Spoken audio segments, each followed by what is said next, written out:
বাবুরা তোরা সিরিয়া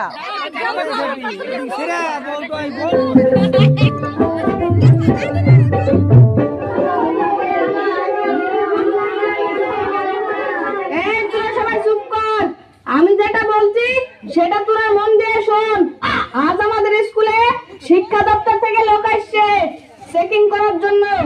যাকে যেটা প্রশ্ন করবে সে সেটা উত্তর দিবি, আর বেশি খেসামাসা করবি নি।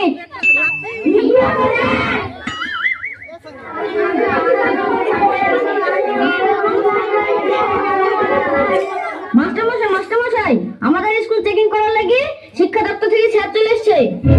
হ্যাঁ, তাই নাকি? এই তোরা সবাই ভালোভাবে বস, কেউ খেসামাসা করিস নি। কি মাস্টারমশাই, পড়াশোনা ঠিকঠাক চলছে তো? নমস্কার স্যার, আপনি ভালো আছেন তো? এসে একটা বসুন।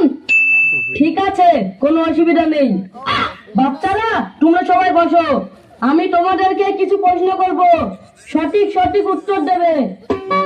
করেন স্যার, যে কোনো প্রশ্ন করে, আমার সব শিক্ষিত ছেলে।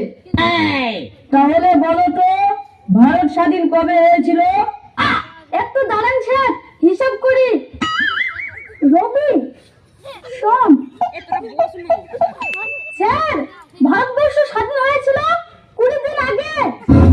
এই 20 দিন আগে মানে? স্যার, 20 দিন আগে সবাই মিলে পতাকা তুলি দেশ স্বাধীন করলো। কি মাস্টার মশাই, আপনি তো ছাত্রদেরকে নিয়ে খুব গর্ব করলেন, আপনি ছাত্রদেরকে এই শিক্ষা দিয়েছেন? কি জানি, 20 দিন না 21 দিন হলো। লেন আর একদিনের জন্য ভয় ভয় করেন না, অন্য প্রশ্ন করেন। এই এবার তোমরা বলো, বিদ্যুৎ আবিষ্কার কে করেছিল? স্যার, আমি পারবো। তাহলে